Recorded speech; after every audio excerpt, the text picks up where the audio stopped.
नमो नमो प्रणाम।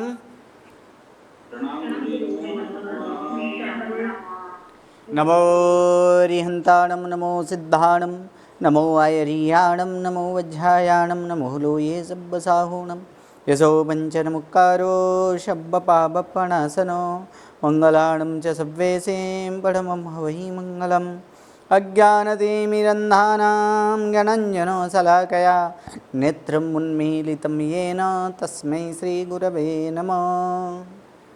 परम पूज्य पूज्यपाद कलिकाल सर्वज्ञ हेमचंद्र सुरेश्वर जी महाराजा के द्वारा विरचित शुद्ध हेम शब्दानुशासन नामक व्याकरण ग्रंथ और इसी व्याकरण ग्रंथ से उद्धरित पंडित वर्य शिवलाल जी द्वारा रचित हेम संस्कृत प्रवेशिका प्रथमा, मध्यमा और उत्तमा ऐसे 3 विभागों से विभाजित हेम संस्कृत प्रवेशिका और इसी हेम संस्कृत प्रवेशिका प्रथमा और प्रथमा के अंतिम प्रकरण अर्थात पंचम प्रकरण और इस 5वां प्रकरण में हम यहाँ पर तद्धित जो सीख रहे हैं वो तद्धित का ही यहाँ पर वाक्य अनुवाद देखेंगे।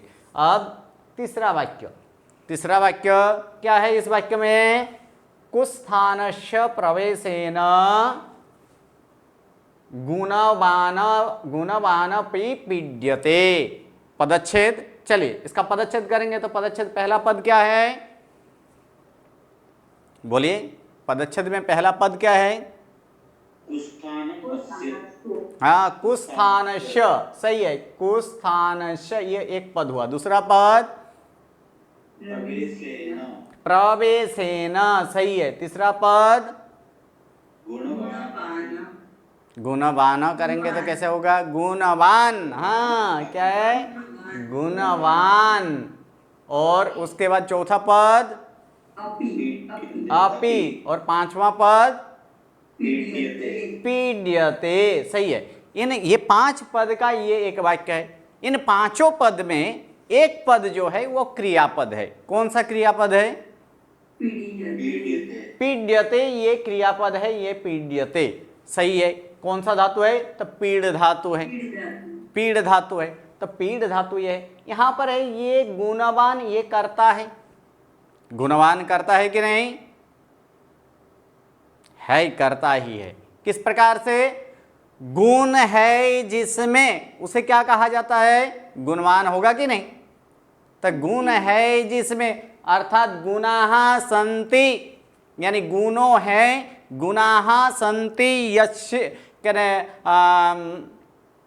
अस्मिन, इसमें, अथवा तो गुण है इसमें, तो वो क्या लगेगा? गुणों के साथ कौन सा शब्द लगेगा? गुणों में क्या जोड़ा जाएगा? मत, मत मतु लगता है ना।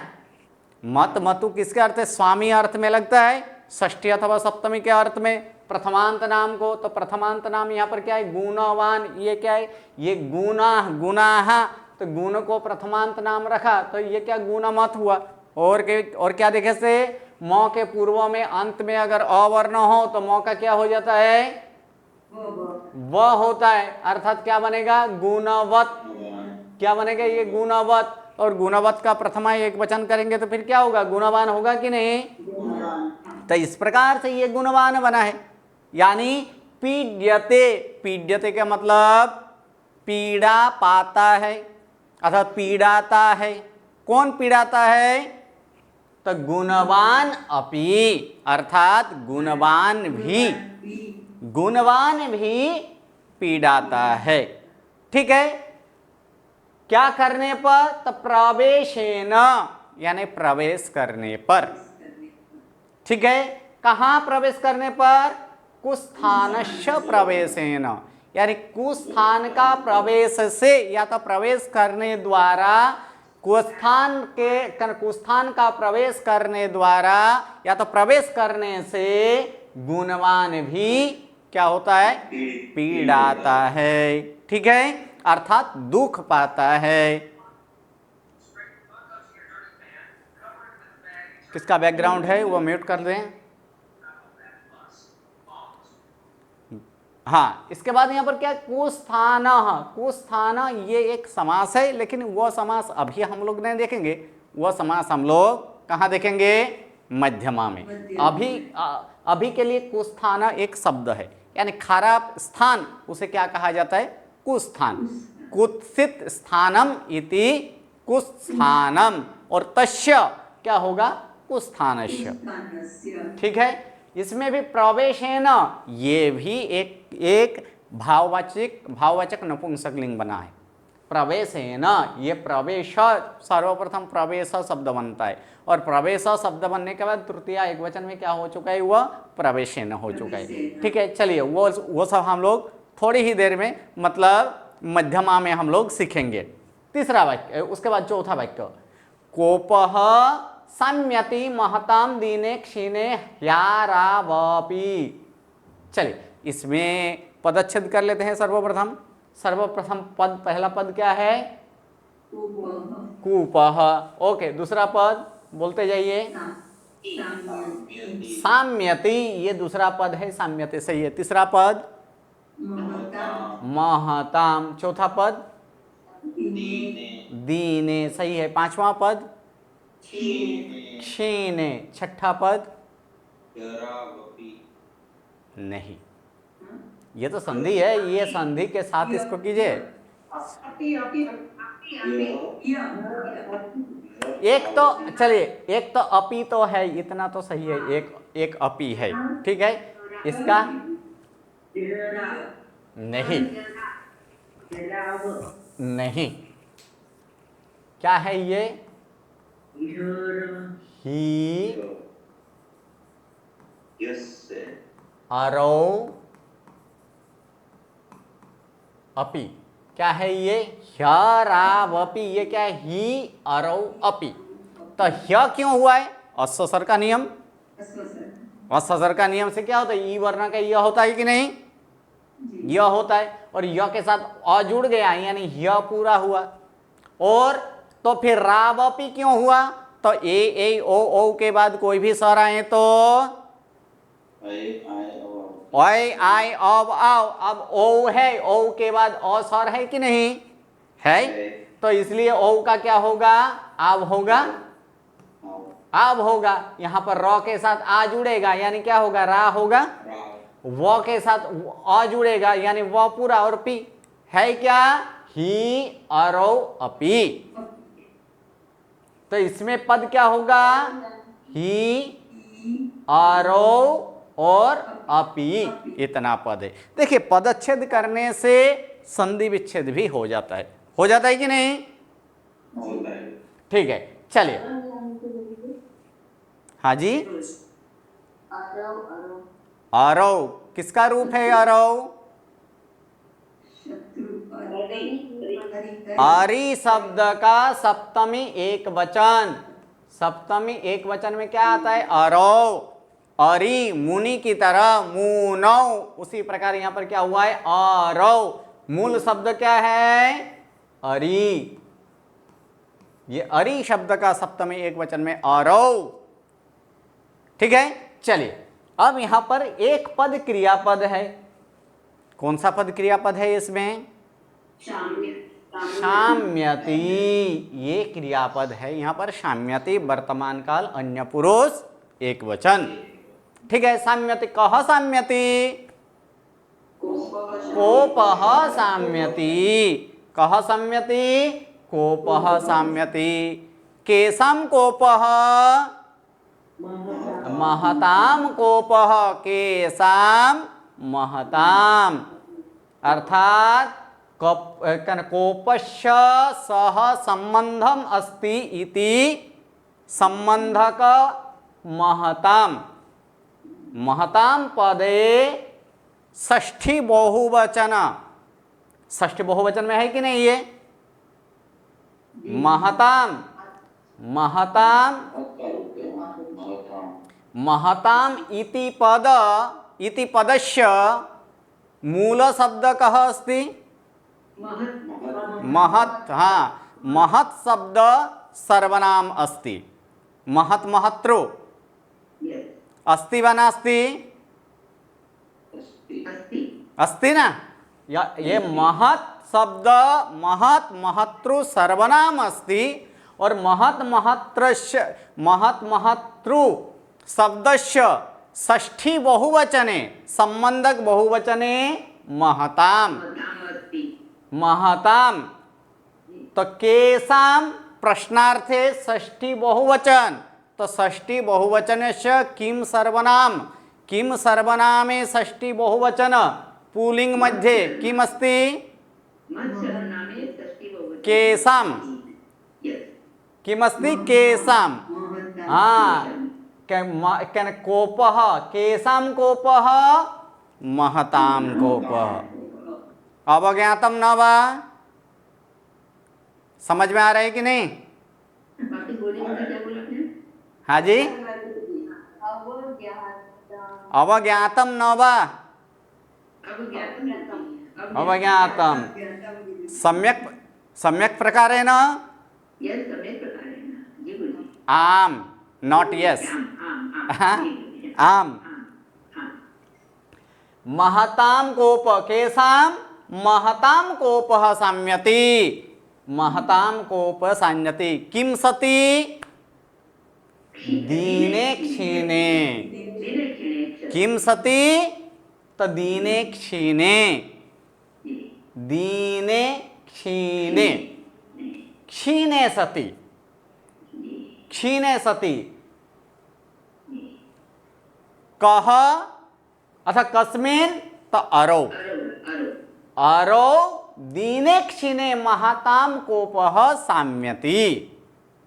ही निश्चय अर्थे, ही अव्ययः निश्चय अर्थे इति वाक्य प्रयुक्तः, ही शब्द निश्चय अर्थे इति वाक्य प्रयुक्तः कि ही अरौ अपि, ही अरौ अपि दीने क्षीणे महताम कोपः साम्यति। सम्यक प्रकारेण अवगतम? महताम यानी महान पुरुषों के क्रोध या तो कोप शांत होता है या तो शांत पाता है। ठीक है, शांत पाता है कब, क्या होने पर?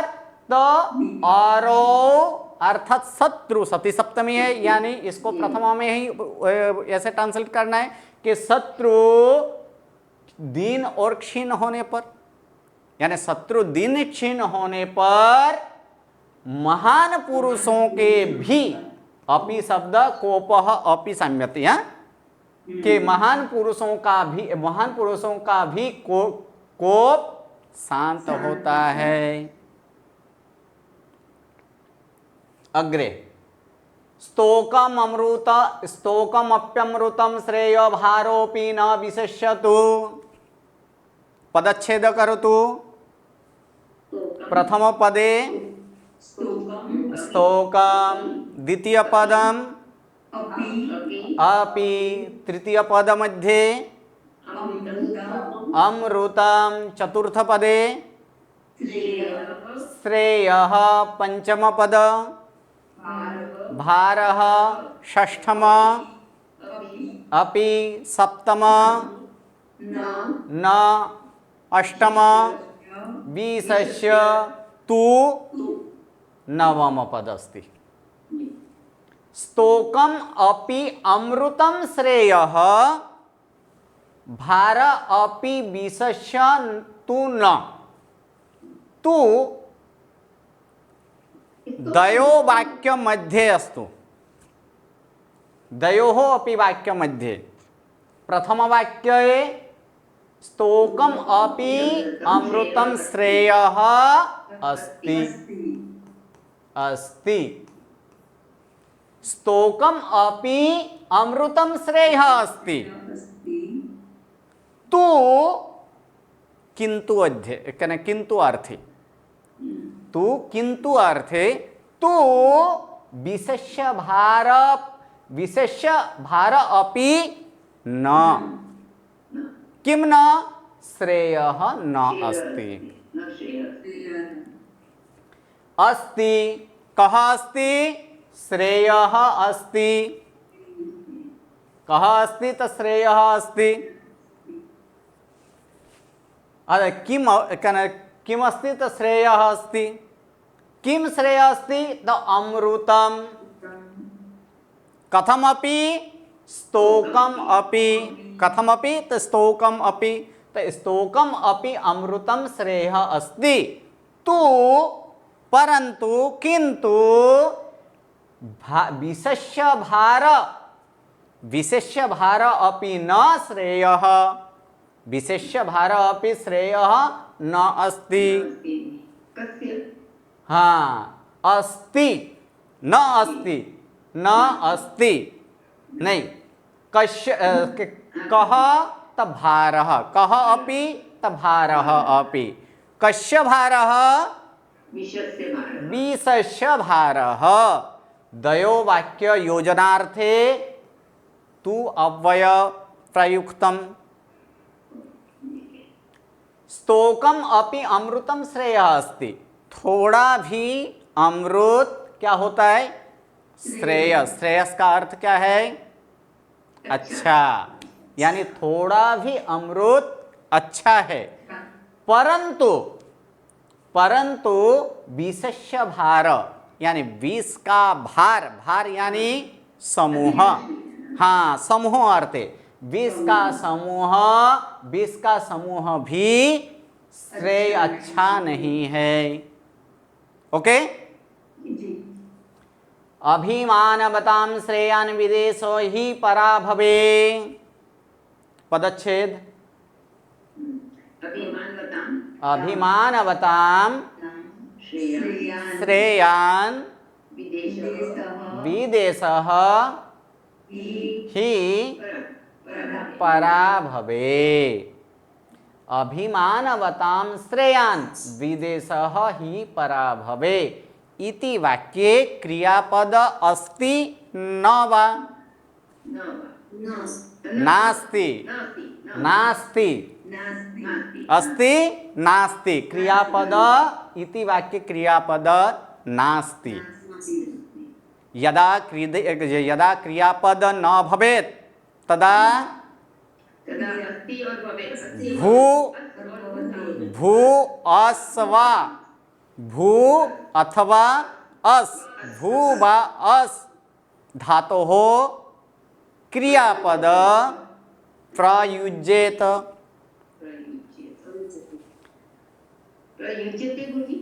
प्रयुज्यते अथवा प्रयुज्येत।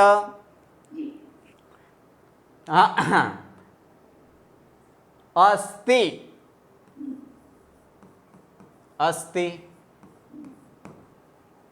कः अस्ति तो श्रेयान् अस्ति, अथवा कथं भूतः अस्ति तो श्रेयान् अस्ति, कथं भूतः अस्ति तो श्रेयान् अस्ति।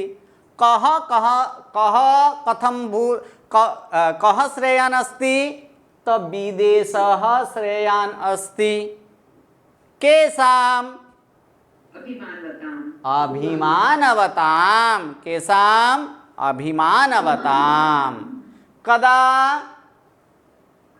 परा भवे, कदा अथवा तो कथं सति, कदा अथवा कथं सति, परा भवे सति नास्ति परंतु प्रयुज्यते। पराभवे सति, पराभव होने पर कौन, अभिमान वालों का विदेश, विदेश ही क्या है, श्रेष्ठ है, या तो विदेश ही अच्छा है, ही निश्चय अर्थ है। वास्तव में अभिमान वालों का विदेश ही श्रेष्ठ है, कब, पराभव होने पर। पराभव का मतलब हार जाना, ठीक है, जो जब हार जाता है तब, यानी पराभव होने पर वास्तव में या तो पराभव होने पर वास्तव में अभिमान वालों का विदेश ही क्या होता है, श्रेष्ठ होता है, या तो श्रेष्ठ है, विदेश जाना ही उसके लिए श्रेष्ठ है। क्योंकि अपने देश में रहेंगे तो अभिमान वाला कभी अपने मस्तक वो कभी झुकाते नहीं है, लेकिन जब वो कोई किसी से हार जाता है तब क्या करना पड़ता है, उसको मस्तक झुकाना पड़ता है कि नहीं। अगर वो मस्तक झुकाएगा तो फिर अभिमान तो तब तो नहीं रहेगा। इसलिए उसको अभिमान के साथ रहना है तो अपने देश में नहीं रह सकते हैं, उसके लिए क्या होता है, विदेश जाना ही श्रेष्ठ होता है। परेषाम उपकाराय महताम ही प्रवृत्तयः, परेषाम उपकाराय महताम ही प्रवृत्तयः इति वाक्ये क्रियापद अस्ति वा न, नास्ति, भवति, भूधातु भवति, मिच्छामि दुक्कडम भवन्ति, भवन्ति, प्रवृत्तयः कर्ता, प्रवृत्तयः भवन्ति। केषां प्रवृत्तयः,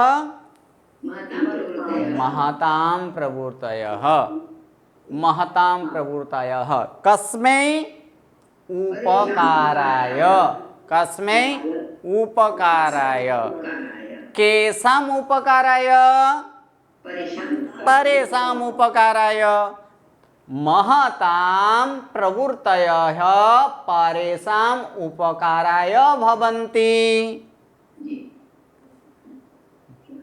ही निश्चय अर्थे, तो ही महतां प्रवृत्तयः परेषाम् उपकाराय भवन्ति। वास्तव में महान पुरुषों का प्रवृत्तियां, महान पुरुषों की प्रवृत्तियां परेषाम् उपकाराय भवन्ति, परेषाम् उपकाराय यानी हाँ दूसरों के उपकार के लिए होते हैं या तो होती हैं। ओके, क्लियर, ठीक है, समझ में आ रहे हैं नहीं कि नहीं संस्कृत में? प्रैक्टिस करना पड़ेगा। ओके,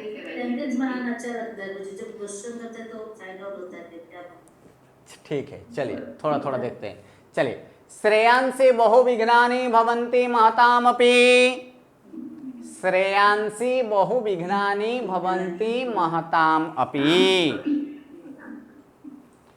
वाक्यों में देखिए, श्रेयांसी बहुविघ्नानि भवन्ति महताम और अपि, ठीक है। तो इसमें ये जो है कि ये एक समास है बहुविघ्नानि, है ना, तो बहुत है विघ्न जिसमें, उसे क्या कहा जाता है, बहुविघ्न वाला। हाँ, तो बहुविघ्नानि यहाँ पर क्या है, कुछ नहीं है, तो लेकिन यहाँ पर श्रेयांसी के लिए साथ में एक शब्द इसमें जोड़ना है। क्या जोड़ना है, कार्यानि शब्द जोड़ना है। क्या करना है, कार्यानि शब्द इसमें जोड़ेंगे।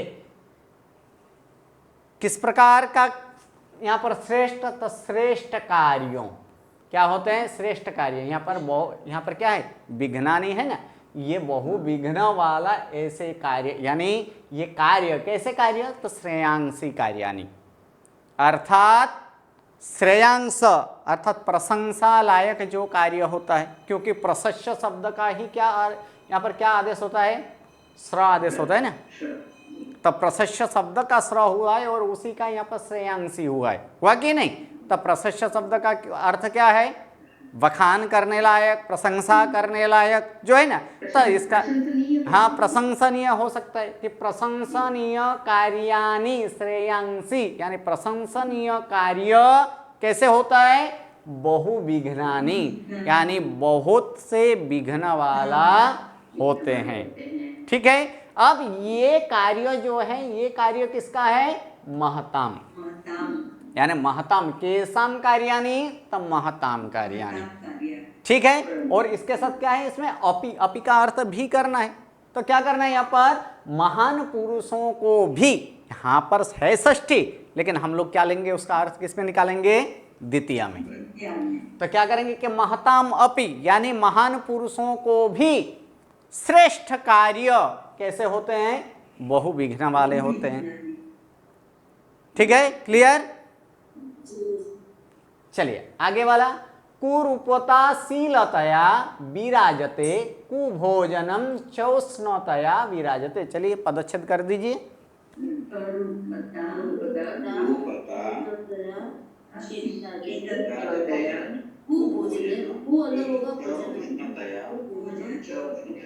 च उष्णतया,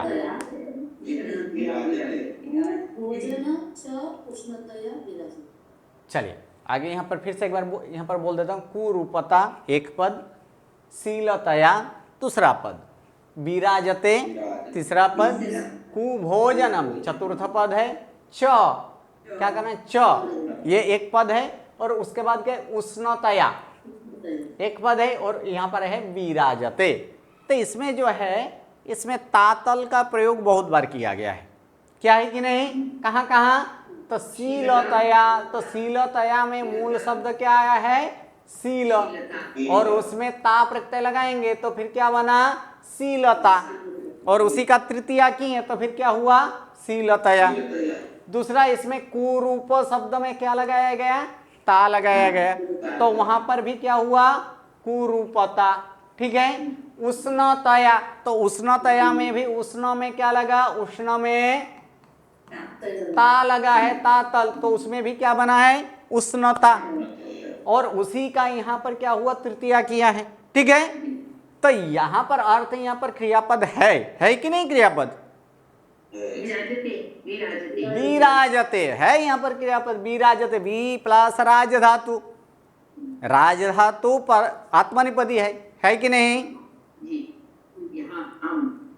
लेकिन यहाँ पर बी उपसर्ग के साथ है, इसलिए वो परस्मय यहाँ पर क्या है, दोनों यहाँ पर विराजते ही क्या गया है। चलिए, विराजते अर्थात राजना यानी दीपना, शोभना, बहुत सारे अर्थ होते हैं, लेकिन यहाँ पर शोभायमान अर्थ में लेना है। किसमें, शोभायमान के अर्थ में लेना है, यानी क्या होगा, शोभता है। ठीक है, ये शोभता है किससे, शीलतया,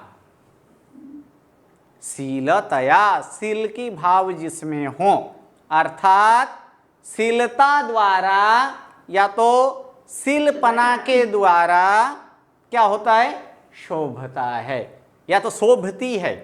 ठीक है, क्यों, क्योंकि स्त्रीलिंग में तातल किसमें लगाया जाता है, स्त्रीलिंग में कौन शोभती है, तो कुरूपता, यानी कुरूप, ये कुरूपता किससे, तो शीलता से यानी शीलपना से शोभती है। ठीक है, दूसरा कुभोजनम, च आगे ले लेना है, च का अर्थ क्या करना है, और कुभोजन यानी खराब भोजन, कुत्सित भोजन, ठंडा भोजन इत्यादि जो है, जो खराब भोजन है, जो सुंदर भोजन नहीं है, उसे क्या बोला जाता है, कुभोजन।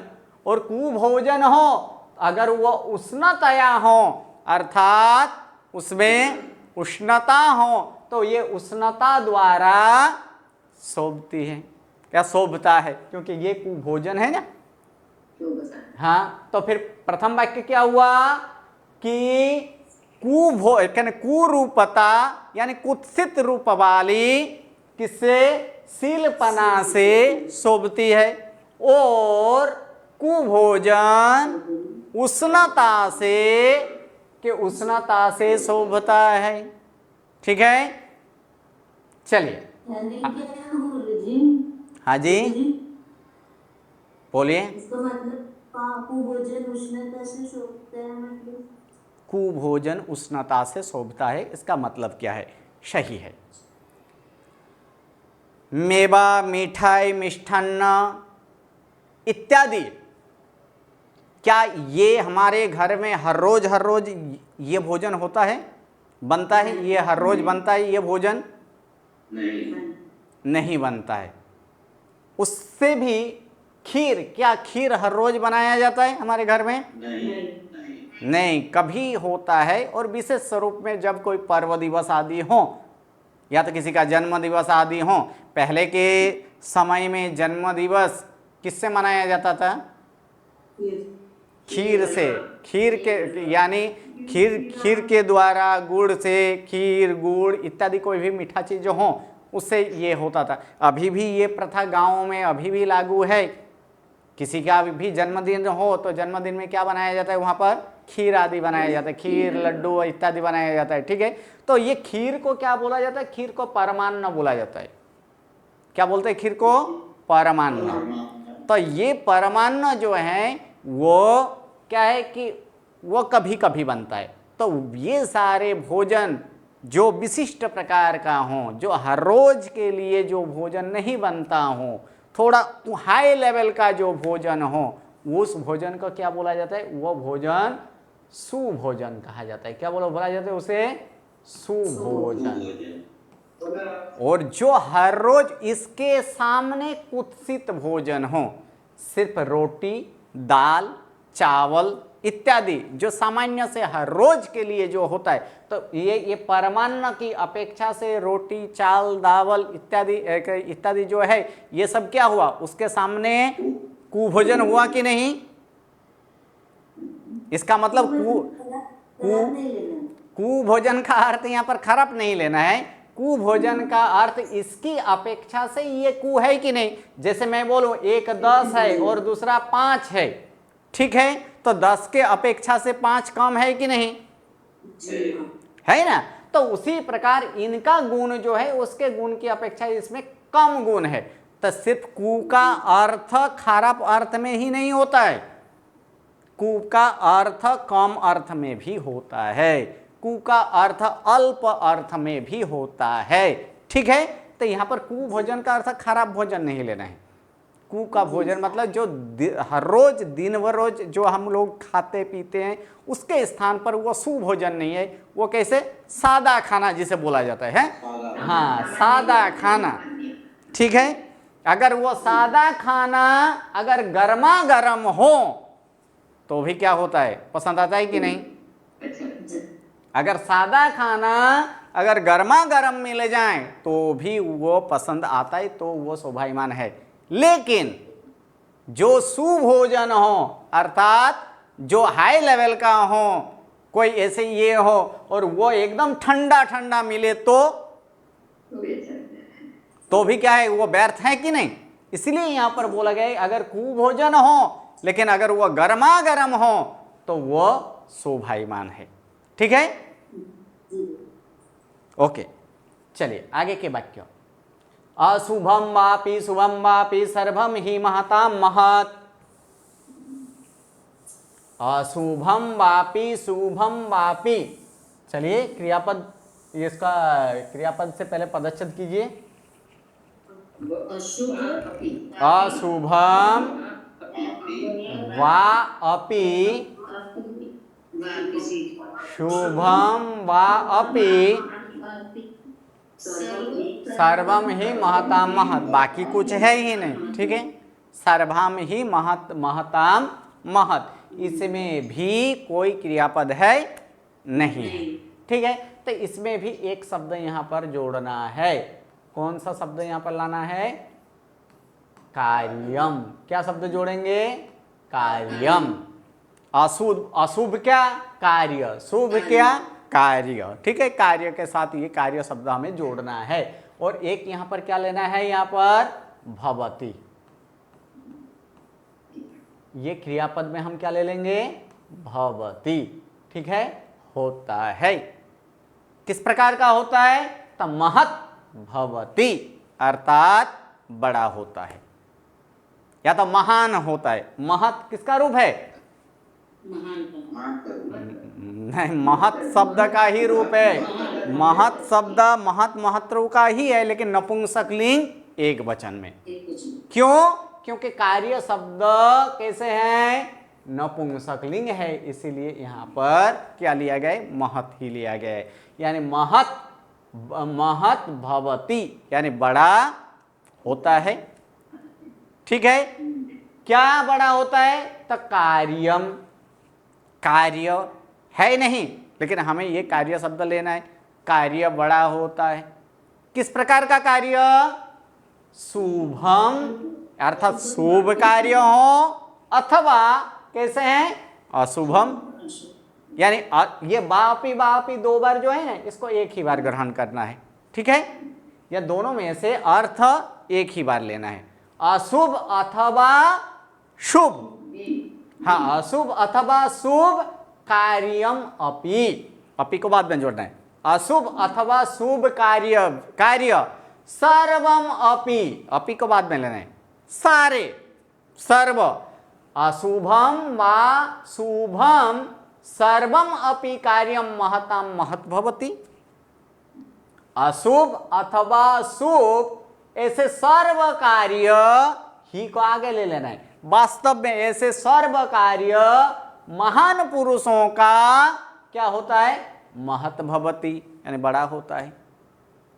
महान पुरुष जो हैं, बड़े आदमी होते हैं, उसका क्या होता है, उसका सामान्य कार्य भी क्या होता है, बड़ा होता है कि नहीं, बड़ा होता है। और ऐसे चाहे वो कार्य शुभ हो कि अशुभ हो, लेकिन वो क्या हो जाता है, बड़ा हो जाता है। हाँ, कोई ही एक बार क्या था, एक बार कृष्ण महाराजा, क्योंकि पहले के ज़माने में राजा हमेशा किसकी चिंता करते थे, प्रजा की चिंता में हमेशा रहते थे। और जैसे तो कृष्ण महाराजा 3 खंड के मालिक थे कि नहीं, क्योंकि कृष्ण वासुदेव होने के कारण कितने खंड जीतते हैं, 3 खंड जीतते हैं ना, तो 3 खंड के मालिक ऐसे ही वो थे। तो एक दिन ऐसे नगर भ्रमण के लिए निकले थे, और नगर भ्रमण के समय देखते हैं कि वहाँ एक गरीब कोई आदमी है जो एक जगह से दूसरे जगह वहाँ पर ईंट जो है वो ईंट लेकर जाते हैं। और ये देखकर कि ये इस तरह से अगर काम करें तो फिर ये कार्य लगभग 7 दिन में भी उसका ये कार्य पूर्ण नहीं होगा। अगर 7 दिन तक ये कार्य पूरा नहीं करेगा तो ये जिसके लिए काम कर रहा है तो वो मजदूरी उसे 7 दिन तक नहीं मिलेगा, या तो जितना मजदूरी मिलना था उतना मजदूरी नहीं मिल पाएगा, और कहीं ऐसा ना हो कि मजदूरी न मिलने के कारण धीरे धीरे शरीर का नाश होता जाए और तीसरे दिन में ये कार्य ही न कर पाए। अगर मजदूरी नहीं मिलेगा तो मजदूर खाएगा क्या। तो इस कारण से दुखी हुए, अब सोचा कि मुझे भी कुछ करना चाहिए।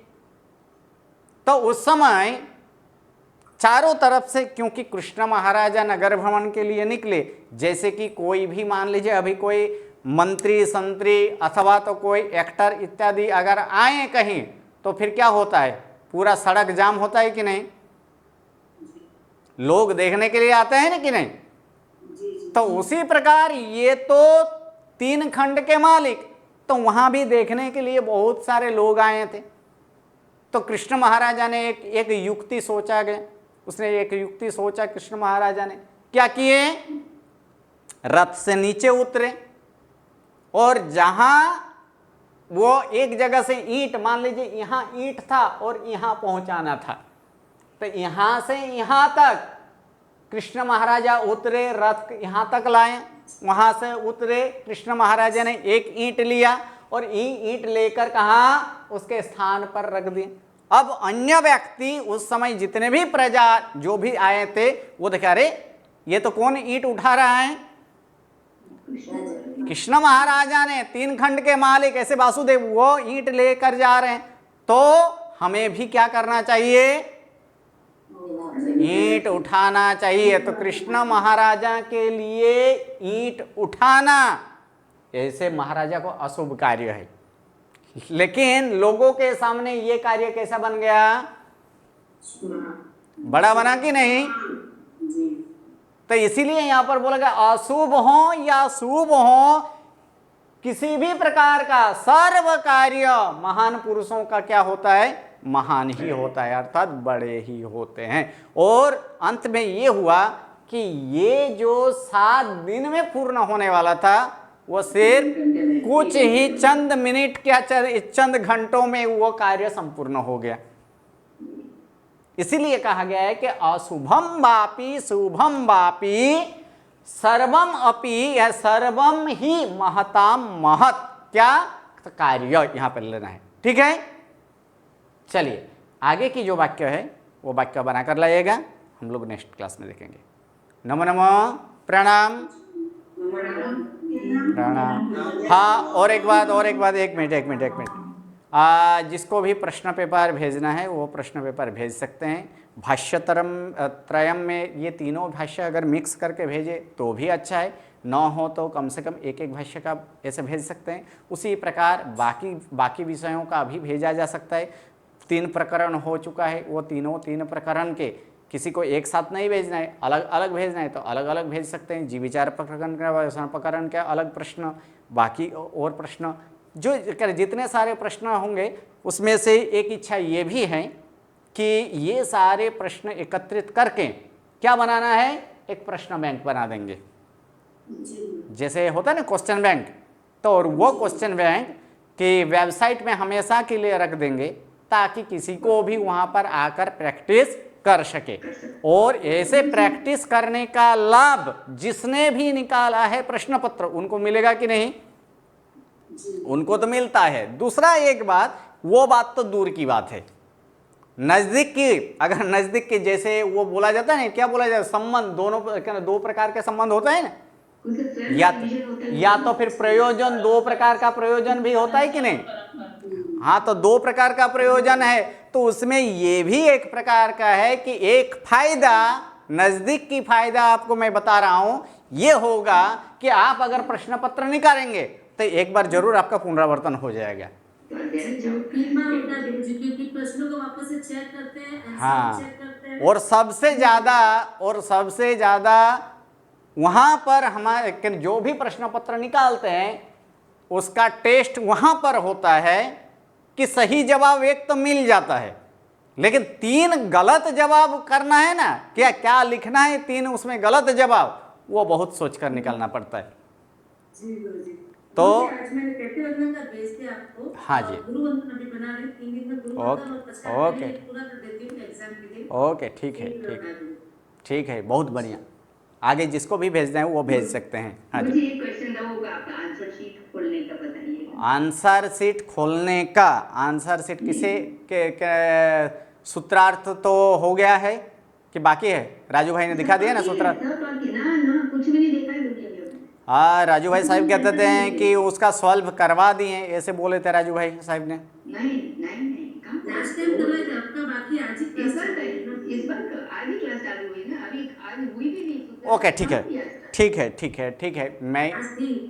ठीक है, कल तो ठीक है, कल लगभग आपका प्रकरण 3 का कल साहब करवा देंगे, मैं अपना संस्कृत का करवा दूंगा। ठीक है, शनिवार को ये जो है शनिवार को संस्कृत का यहाँ पर करवा दूंगा। अगर उन लोग का अगर रह जाए शनिवार तक तो मुझे यहाँ पर कीजिएगा, रविवार को हम तीनों का कर देंगे, नहीं तो फिर।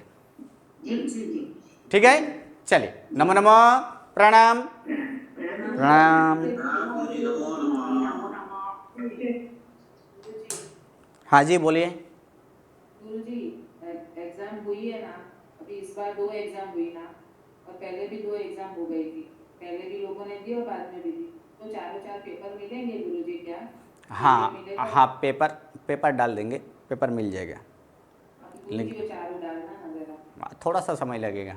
ठीक है, हाँ कोई बात। हाँ, वहाँ पर समय, और उतना ही नहीं, उससे भी कहीं ज़्यादा। वेबसाइट थोड़ा दिन में हमारे यहाँ पर चालू होने वाला है, और एक तो वेबसाइट है लेकिन उसमें थोड़ा सा चेंज करके एक भाग उसका भी वहाँ पर रखा गया है, जिसमें प्रैक्टिस पेपर रहेगा हर एक विषय का लगभग 10-15 करके। इच्छा तो ऐसी है कि 10-15 प्रश्न आते थे, हम लोग सॉल्व करते थे। हाँ, वो था, लेकिन इसमें अलग टाइप का कुछ कर रहेंगे ताकि आपको और सरलता से सरल हो, ऐसे कुछ कर रहे हैं।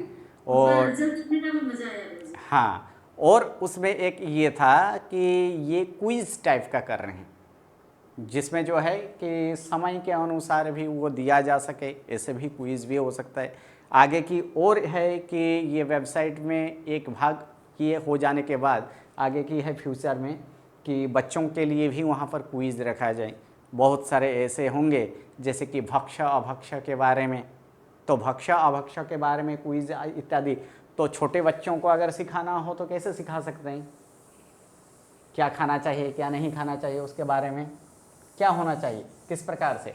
अभी आप देखिए बाहर इतने सारे अभी गेम आ गया है ना, आया है कि नहीं। छोटे बच्चे अभी हम लोग क्या ना हमेशा किसमें डूबा रहता है, मोबाइल में रहता है ना। तो उसमें भी हम क्या कर सकते हैं। देखिए एक बात तो ये तो तय है, मेरा मानना है कि जो कुछ भी कर रहे हैं उनमें से उनका आइडिया लेने से हमें कोई प्रॉब्लम नहीं है, उसमें कोई मिथ्यात्व नहीं है उसमें मिथ्यात्व। उसका अगर आइडिया लिया जाए तो नहीं, उसका अगर उसमें अगर कुछ अच्छा मिल रहा है, कुछ ये हो रहा है। तो कुछ दिन पहले मैं ऐसा भी एक गेम देखा था कि जिसमें कुछ ऐसे शब्द था कि उनका चित्र यहाँ पर 1 2 3 4 5 6 ऐसे चित्र था और उसमें 2 भाग किया गया था। इसका साथ हाँ ऐसे ही कुछ था कि पक्षी और 4 पैर वाला, तो उसमें यहाँ पर कुछ चित्र यहाँ पर रखा था। तो इसको ड्रॉ करके क्या करना है, इसको ड्रॉप करके यहाँ पर उसको डालना है और कुछ नहीं है। यहाँ से लेकर यहाँ पर डालना है, यहाँ पर लेके यहाँ पर डालना है। तो इसी वस्तु हम लोग 2 पैर 4 पैर के बदले हम लोग उसमें भक्ष और अभक्ष के 7 8 यहाँ पर चित्र रख दें और बच्चों को बोला जाए कि इसको ये क्या खाना चाहिए और क्या नहीं खाना चाहिए उसमें डालो, तो वो डाल सकते हैं कि नहीं, उससे भी उसको मजा आ सकता है। तो ऐसे कुछ हाँ जी लेडर्स में भी हो सकता है कि मतलब गलत खाया तो सांप ने खाया नीचे आ हाँ वो है એટલે मतलब ऐसे कुछ सोचा जा रहा है, आगे देखते हैं। और किसी का भी ऐसे कुछ आइडिया हो तो भेजते रहिएगा ताकि हम लोग वेबसाइट में आगे जाकर और भी आगे कुछ कर सके ताकि सभी को लाभ मिल सके। जी बोलिए। ओके चलिए, नमो नमो, प्रणाम। धन्यवाद गुरुजी, प्रणाम।